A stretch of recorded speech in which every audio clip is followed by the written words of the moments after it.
सनितपुर आरो बिसनानि जितु गामि सरजाबबाय बेखौ माने सोनाय जितु समस्ति बेफोराव सोनाय बायदि डिलिमिटेसना गासै डिलिमिटेसना जागोन जेब्ला 125 एमेन्डमेन्टआ जागोन दा 125 एमेन्डमेन्टआ थांनाय पार्लियामेन्टआव गुबुन गुबुन रायजोआवबो जिहेतु 6 शिड्युल दङ ओंखायनो जास्लाबाखिसै जों मिजिंथिदों जुलाइ मासाव बियो एमेन्डमेन्टआ जागोन नाथाय सेप्तेम्बरावनो इलेक्सन जानायलाय गासै 60 समस्ति जानांगोन बेयो जास्लाबनाय नङा जेरै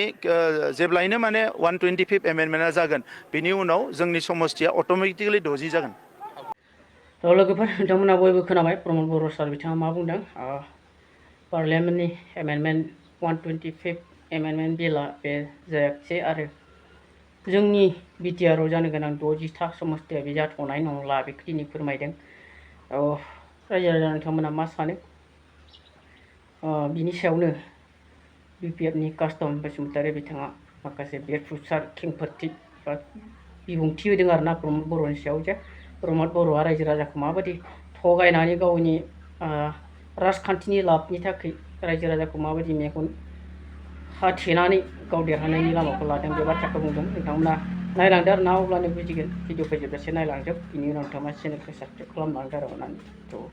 भिडिअखौ नायलांदो नोंथांमोना 125 एमेन्डमेन्ट बिलखौ लानानै जे BTCनि रायजो राजाखौ मिसा खोथा बुंदों बिनि सायावसो आं दिनै माखासे फोरमायनो सानदों गिबियाव आं नोंथांमोना बेखौ खोनासंना लादो गासै डिलिमिटेसना जागोन जेब्ला 125 एमेन्डमेन्टआ जागोन दा 125 एमेन्डमेन्टआ थांनाय पार्लियामेन्टआव गुबुन गुबुन रायजोआवबो जिहेतु 6 शिड्युल दङ ओंखायनो जास्लाबाखिसै जों मिजिंथिदों जुलाइ मासाव बे एमेन्डमेन्टआ जागोन नाथाय सेप्तेम्बरावनो इलेक्सन जानायलाय गासै 60 समस्ति जानांगोन बे जास्लाबनाय नङा जेरै जेब्लायनो माने 125 एमेन्डमेन्टआ जागोन बिनि उनाव जोंनि समस्तिया अट'मेटिकलि 60 जागोन जाबाय नोंथांमोनहा बेखौ खोनासंनो मोनबाय नै बियो 125 एमेन्डमेन्ट बिल बियो रायजो सभायाव सौहैनाय बियो बिल रायजो सभायाव नांथानानै दङ बे जाहैबाय 125 एमेन्डमेन्ट बिल आरो बे बिलाव 10टा 6 शिड्युलनि जाहा नर्थ इस्टआव 10टा 6 शिड्युल दं आसामाव मोनथाम मेघालयआव मोनथाम मिज'रामाव मोनथाम आरो त्रिपुरायाव मोनसे बे 10टा 6 शिड्युलखौ लानानै बे 125 एमेन्डमेन्ट बिल दा आं फोरमायनो नागिरनाया बेसो जे मानाव गेदेर BTR नि चिफ प्रमद बर' आदा बिथाङा बुंदों साननैसो सिगां मिडियायाव आं बाइक होनाय नुदों जे 125 एमेन्डमेन्टआ जानायनि उनाव BTCआव अट'मेटिकलि 60टा समस्ति जागोन होननानै बिथाङा फोरमायदों दा बे 125 एमेन्डमेन्ट बिलाव हसाके प्रमद बर' आदा बुंनाय बादि 125 एमेन्डमेन्ट बिला पास जानायनि उनाव BTCआव 60टा समस्ति जागोन नामा दा ओंखायनो आं बे बिलखौ फरायजोब्बाय बे बिलाव नोंथांमोनाबो फराय जाहाथे सोरबा मिसा खोथा बुङोब्लानो सोरबा दैदेनगिरिया मिसा खोथा बुङोब्लानो बेखौ हसा साननो नाङा फरायग्रो एभेलेबल दङ मा होनो नोंथांमोनहा बेखौ फरायना लानो हागोन नैबे गासै बिला गासै बियो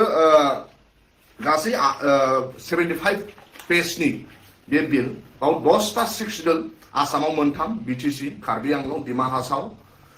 मेघालयआव मोनथाम खासि जयन्तिया आरो अट'नमास ओमफ्राय मिज'रामाव मोनथाम आरो त्रिपुरा मोनथाम बिनि डिटेल्स लिरजोबनाय दं दा आं फोरमायनो नागिरनाया प्रमद बर' आदा BTR नि चिफ बिथाङा BTCनि रायजो राजाखौ मिसा खोथा बुंदों जे 125 एमेन्डमेन्टआ पास जानाय लोगो लोगो 60टा समस्ति जागोन होननानै आं दिनै बे खोथाखौ बुङा जे बाव मा लिरनाय दं आं बिनिल' फिन होनो नागिरदों जे प्रमद बर' आदाया 125 एमेन्डमेन्ट बिलखौ लानानै रायजो राजानि सिगाङाव जे मिसा खोथा बुंदों 60टा समस्ति जागोन होननानै बिनि सायावल' आं फोरमायगोन 125 एमेन्डमेन्ट बिलाव मा दङ कार्बि आंलंनि थाखाय मा दं डिमा हासावनि थाखाय मा दं BTCनि थाखाय मा दं आं बेखौ बुङा नाथाय प्रमद बर' आदा बुंनायनिखौल' आङो मा होनो सानदों नोंथांमोना बेखौ नायग्रो नैबे जाहैबाय रिपर्ट 223 बे जाहैबाय पार्लियामेन्ट अफ इन्डिया रायजो सभायाव नङा होमबा नै 125 एमेन्डमेन्ट बिल 2019 बे बिल बेखौ साफ्रोमबो BTCनि लेखा गोरों सानसुमै मेलेमजिबि नोंथांमोना बेखौ नायनानै लानाया मोजां आरो बाव समस्तिनि सोमोन्दैयै 10टा 6 शिड्युलाव मा लिरदों बेखौबो बाव नोंथांमोनहा फरायनो नांगोन बाव रोखा लिरखानाय दंखायो आङो गुबुनाव मा दङ आं बेखौ होननो साना नाथाय नै बेखौ नाय नोंथांमोनहा नैबाव अबे समस्तियाव अबे 6 सिडिउलाव कार्बि आंलंआव खैजन जागोन दिमा हासावआव खैजन जागोन माखासे 6 सिडिउलफ्राव खैजन जागोन बेखौ बाव लिरजोबनाय दङ आं बेखौ जास्ट फरायना होनो सानदों बे जाहैबाय 3.2.23 paragraphआव 2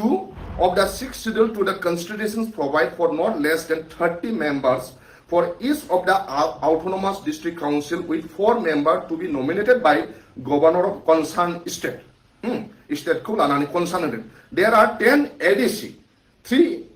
in Assam, 3 in Meghalaya, 3 in Mizoram, and 1 in Tripura. Those are 6 schedule dong Odisha. No hamba. Dan nakai bau ma lidin. In the present amendment bill, membership of 9 council has been changed. 9 ta council ko सोलायगोन होनदों 9 काउन्सिलखौ BTC होनाखै 9 काउन्सिलनि माखासे समस्तिखौ रिडिलिमिटेसन खालामगोन बिसोरनि मेम्बारशिपखौ बारायनाय जागोन मानोना Karbi आंलंआबो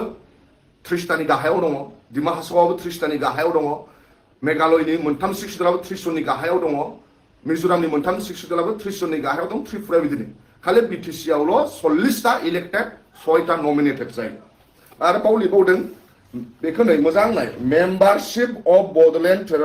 Territorial Council has already been changed previously माने BTC नि मेम्बारशिपखौ already change खालामखानाय जाबाय BTC ना already 12 मालायनि 6 सिडिउलनिफ्राय होननानै बाव रोखा फोरमायखानाय दङ दिनै अब्ला मानाव गेदेर प्रमोद बर' खोथा बुंनाया सैथो ना बे 125th amendment बिलाव थानाय जे अबे 6 सिडिउलनि अबे बिसिबां मेम्बारशिप जानांगौ नैबे बिलाव थानाया सैथो हय जुदि प्रमोद बर' बुंनाया सैथोब्ला नैबे पार्लियामेन्टनि बिला रायजो सभायाव सौहैनाय गासै 75 पेज नाम्बारनि बे बिला मिसा जागोन आरो बे बिला जुदि हसाब्ला प्रमोद बर' बुंनाय खोथाया मिसा मानोना बे बिलाव लिरनाय दङ जे BTC नि मेम्बारशिपखौ अलरेडि सोलायखानाय जाबाय BTC ना अलरेडि 40 ता इलेक्टेड आरो नमिनेटेडआ 6 थाखा ओंखायनो दा 9 ता माखासे थाबावनाय 6 सिडिउलनिखौसो चेन्ज खालामनाय जागोन बारायनाय जागोन होननानै बाव लिरनाय दं दा ओंखायनो रायजो राजाया सान प्रमोद बर'आ मिसा ना नैबे बिला मिसा जुदि बिला हसाब्ला प्रमोद बर'आ मिसा खोथा बुंदों ओंखायनो दिनै रायजो राजाफ्रा बा लेखा गोरों BTC नि लाइमोनफ्रा जाहाथे प्रमोद बर' आदा बुंनाया जे सैथो बे नङा मानोना बिथाङा रायजो राजाखौ गावनि पलिटिकेल स्वार्थनि थाखाय दिनै मिसा खोथा बुंगासिनो दङ आं बे खोथाखौनो दिनै बिलखौ लाबोनानै नोंथांमोननि गेजेराव फोरमायना होनाय जाबाय गोजोन्थों थेंक इउ